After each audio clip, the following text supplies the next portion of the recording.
2 days ago, Professor Hopper, a respected archaeologist, while leading an expedition into an uncharted cave system on the outskirts of town, comes across a strange invisible barrier and vanished without a trace. Now, his students, a small group of determined kids, refuse to wait any longer. Armed with flashlights, courage, and more curiosity than sense, they venture into the same darkness that swallowed their mentor. At first, the caves seem ordinary, narrow tunnels, dripping echoes, the kind of silence that makes you whisper without knowing why. But the deeper they go, the stranger things become. Startled by screams, unable to get out, they slowly begin to realize, this isn't just any cave. It's an eternal trap, a cave inhabited by savage cannibals. Once you step in, there's no coming back. But how did it all begin?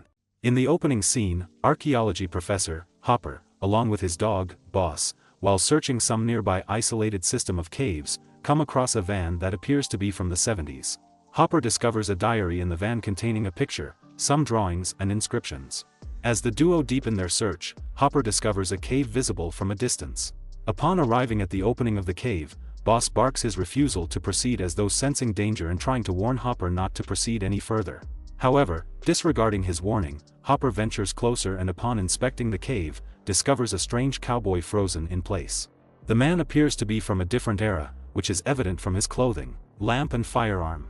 Taken aback, Hopper gets back in his car and drives back home. He phones Jackie, who's one of his students, and requests she puts together a climbing pack for him. He also instructs her not to inform Taylor, another student of his, about his pending expedition. However, upon arriving home, Hopper is greeted by Taylor and Jackie. Apparently, Jackie tattletaled. Taylor and Jackie are excited to embark on their new exploration trip with Hopper. However, to their dismay, Hopper informs them that the plan has changed, and he will be going alone. Jackie discovers a similarity between her backpack and Hopper's, as such she dubs them twinsies. Moments later, after packing all the necessities for his expedition, Hopper returns to the cave.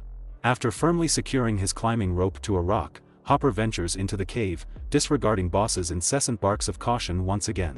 In the cave, Hopper discovers a strange moisture-like layer that separates the atmosphere between the outside world and the cave. Although skeptical, Hopper enters the layer.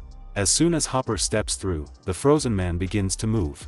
Back in town, it has been 2 days since the students heard from their professor, as such they decide to look for him. Seeing as they don't own a vehicle, Taylor is forced by Jackie to request help from a girl named Kara, who has a massive crush on him.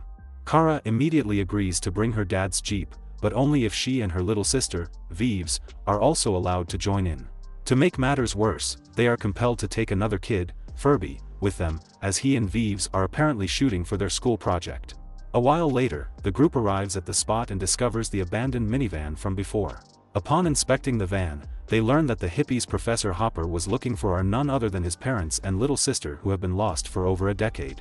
They had ventured into the system of caves some decades back in search of the Fountain of Youth, but never returned. The group discovers a worn-out rope that leads them to a different part of the cave. Jackie follows the rope through a slender tunnel and finds out that it has been cut off. She also notices that the cave goes very deep, and suggests it's possibly where the professor has been lost.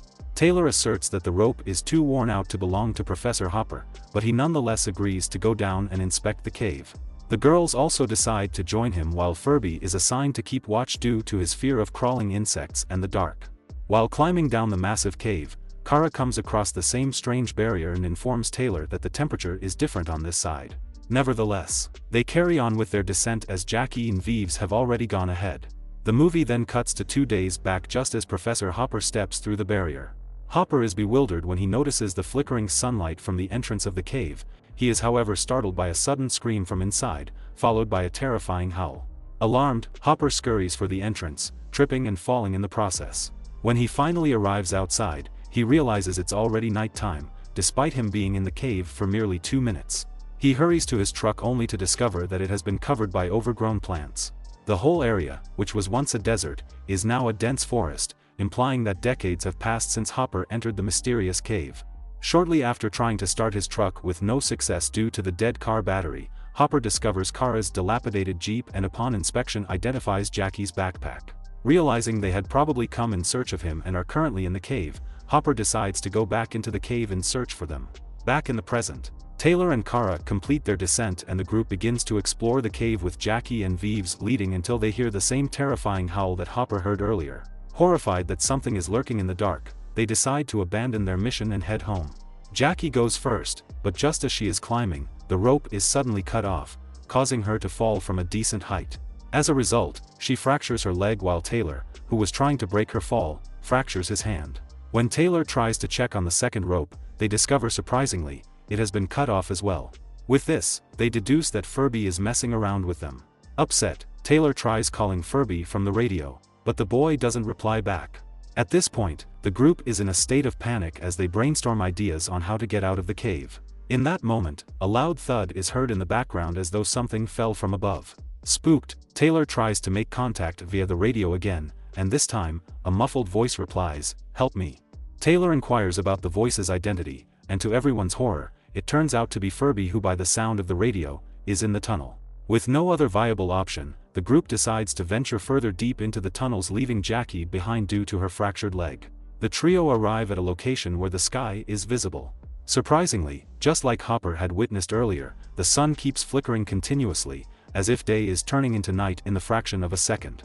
Despite this, the genius, Taylor believes that Furby is playing another prank on them with his flashlight.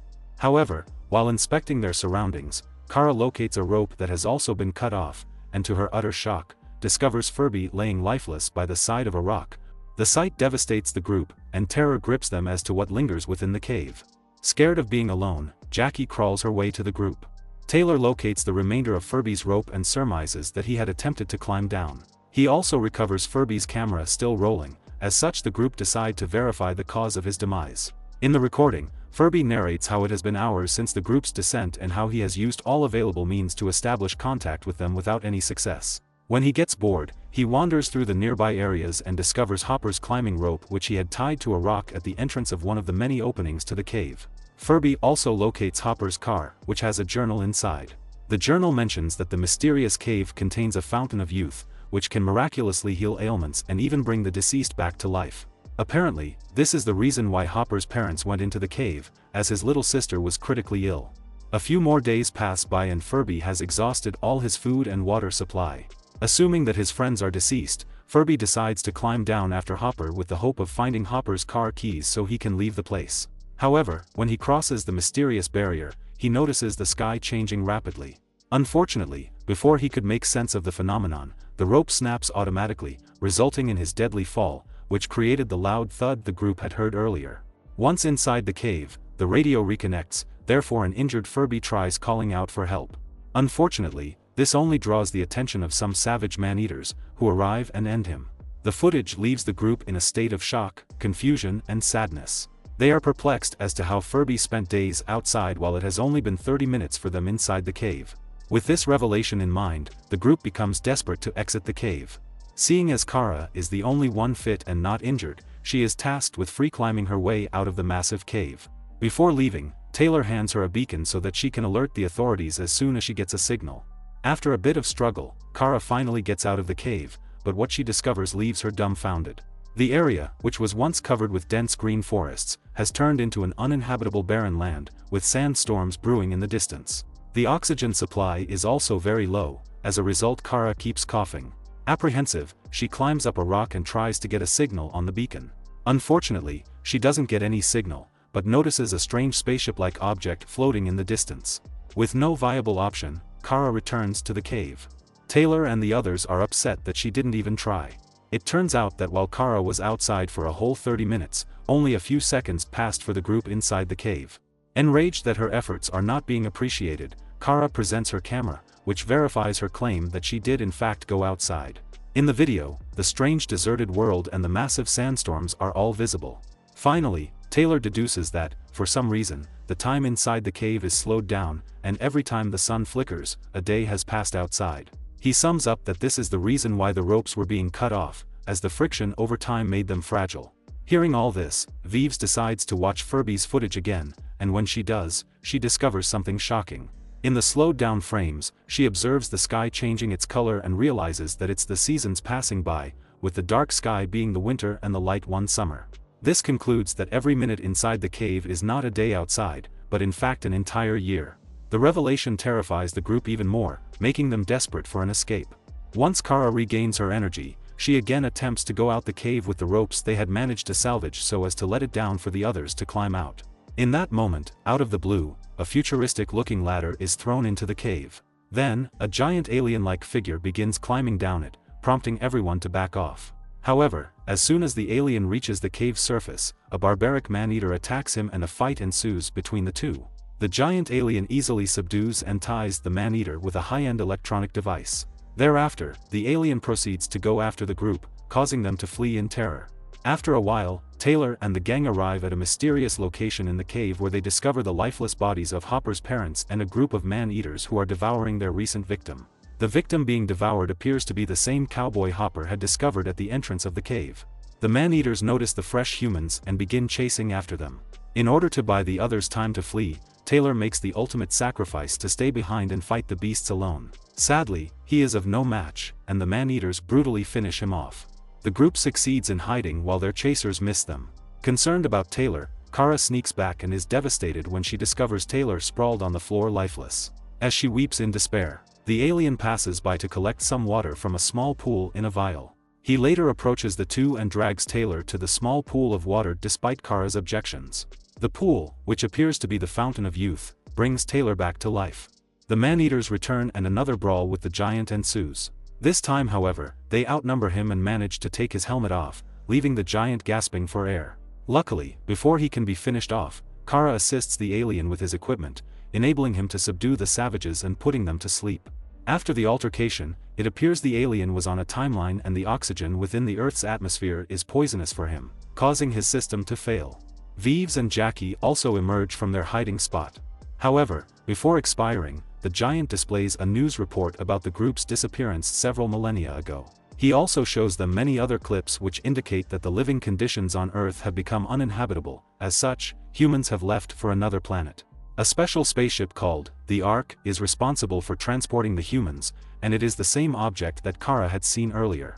After providing all this information, the giant passes away. As the group comes to terms with their current predicament, Taylor discovers Hopper's backpack in the cave, indicating that Hopper was there recently. Taylor retrieves the cowboy's firearm and decides to go in search of Hopper alone. A while later, Taylor discovers more savages and locates Hopper laying on the floor, injured.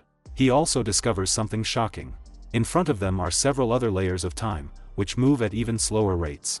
In the first layer, Hopper's sister is frozen in time and several prehistoric men are engaged in a heated battle over the Fountain of Youth. Hopper explains that the whole system of caves is designed to keep humans and other organisms out to avoid usage of the Fountain of Youth.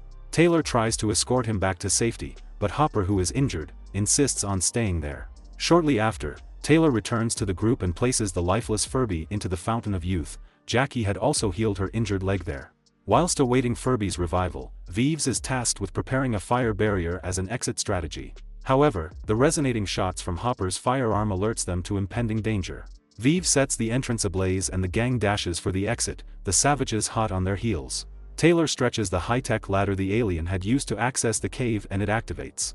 Kara goes first, but when she reaches the top, she finds out that the entrance has been filled with water. Whilst checking out the water, Kara is suddenly yanked up by alien hands. Meanwhile, the savages, unable to climb after the crew, spectate from below. When Kara breaks through the surface for air, Taylor attempts to help her by holding and pulling her hand. In that moment, one of the savages unexpectedly deactivates the ladder, causing Taylor, Vives and Jackie to freefall. Kara, no longer having Taylor to anchor her, is once again yanked into the water. The creature, however, hooks a mask on Kara, enabling her to breathe as she's being pulled to the other side. As they plummet to their demise, the group is frozen in time, slowing their fall. In a surprise turn of events, a fully transformed Kara returns to the cave and pulls everyone with high-tech ropes. She also pulls Furby, Professor Hopper, his parents and his sister. It turns out the creatures that pulled Kara earlier are actually human beings that have evolved with the change in time. The movie ends as the spaceship blasts into space, leaving Earth behind. If you enjoyed this video, please hit the like button and turn on notifications so you don't miss more videos like this. Thanks for watching.